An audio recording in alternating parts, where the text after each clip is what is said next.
Definitely disappointed for our players, our fans. The disappointment level of the game is one thing, and then after watching the last play, where every referee describes to you that if the man is retreating, like Jackson was, and he's outside of the cylinder, that it's an offensive foul. And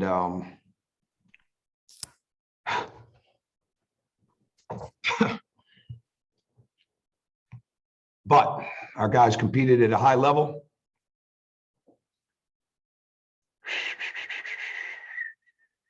I just saw that clip, so I'm trying to prepare myself mentally. Just saw that before I walked in here. So it's a tough way to lose, but at the end of the day, our guys played extremely hard. They took what was there, and I'm proud of their effort. So go ahead. Okay, we're going to go into questions. First is going to be Mike Griffith and then Anthony Dasher. Yeah, Coach, I think you guys were down by as many as 15, missing point blank shots, really looked out of it. What did you say at halftime to keep your guys' head in the game, and what was the strategy to get Georgia back in against the number one team? I kept saying throughout the first half, all we're doing is missing layups, right? We're missing layups and close shots. I mean, I think I lost count. It's 7 or 8, right? I mean, it wasn't like we wanted to drive them, get to the rim. We wanted to reverse the basketball. They're going to foul you. It's just going to be a matter if the referees are going to make the call or not. So let's get in a downhill drive. And we just missed some close shots. And at the end of the day, I kept reminding them they had a chance to grab momentum. They never did, right? So they had us down and we kept coming. And so when you go in at half, only down 12, that's a lifetime. So we made a few adjustments on what we wanted to do with where we wanted to attack in the ball screen, how we wanted to get some misdirection drives, things of that nature, control the game more from a play calling sense. You know, once we had it in the half court, we wanted to attack their pressure when they came. We wanted to make them move and have to work defensively so we could get our cutting game going and get our driving game going when they were in the half court. So really it was just a matter of I cut the film short, all that kind of stuff. And it just became a matter of let's get back to what our game plan is, because we're still fully in this to make our game plan work.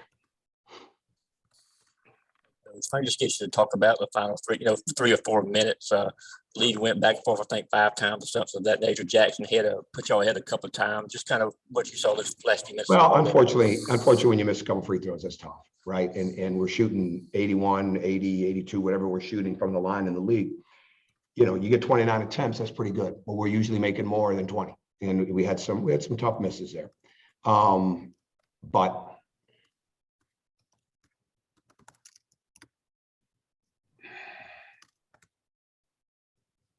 Jackson did everything technically perfect on the last play of the game, the last defensive possession of the game, from the way it's been described to me by every referee. So Okay, next we're going to go to Mark Weiser and then Chip Towers. Tom, I think I remember you beat a number 1 Kentucky when you were at Indiana. I know this didn't turn out quite that way at the end, but your guys seem to be pretty positive afterwards. Do you see some things that can help this team as it moves forward? Yeah, that's my focus, right? My daily focus is this team and the coaching staff, and outside of my family, that's all it is.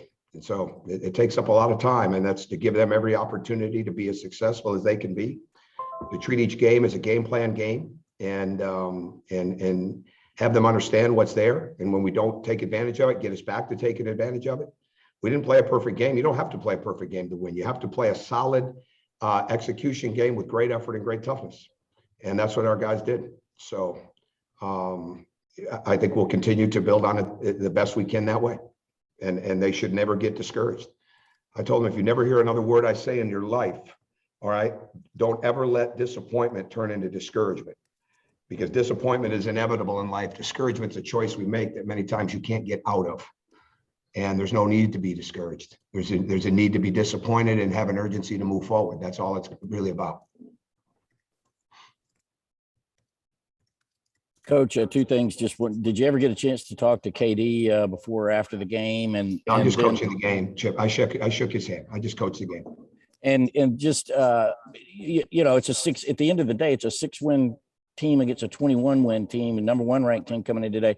What was your level of belief coming in based on matchups and everything? Did you feel good about what you guys, the challenge you had guys today? As high as it could possibly be. Not a doubt in my mind. As long as we executed and didn't turn the ball over and give them a lot of live ball turnovers. No question the concern was going to be the backboards.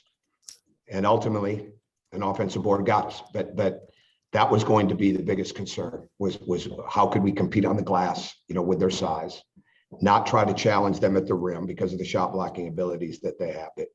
I had 100% belief we would win the game. And I think they did too. Okay, next we're going to go to Charles Odom and then Drew Beal.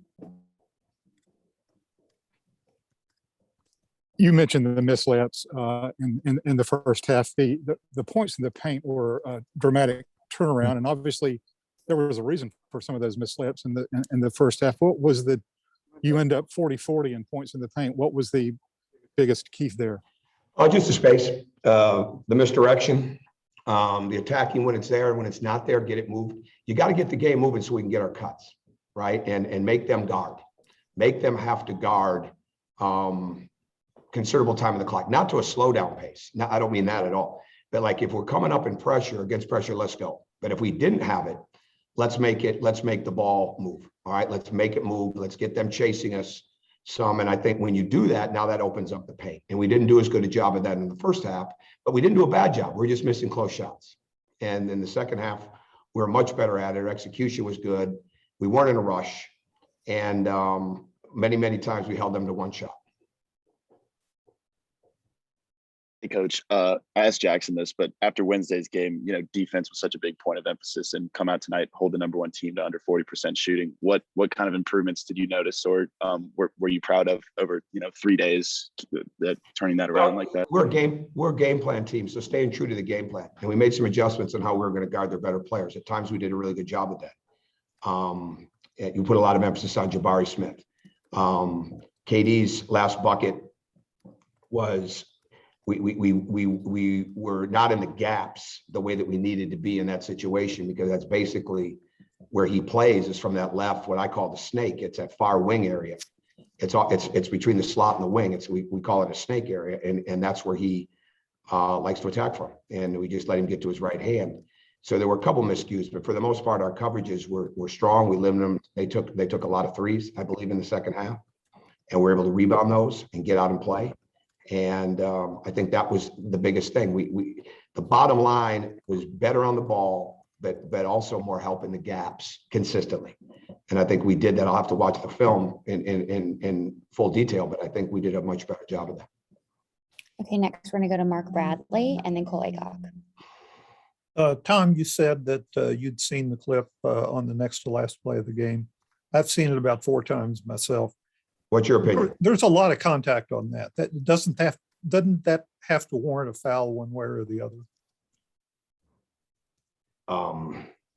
I have zero interest in spending $1 to the SEC, so zero interest. But I would just say that everything that's been described to me and drawing charges and what he was doing, I didn't see that not being textbook. Thank you. Yeah.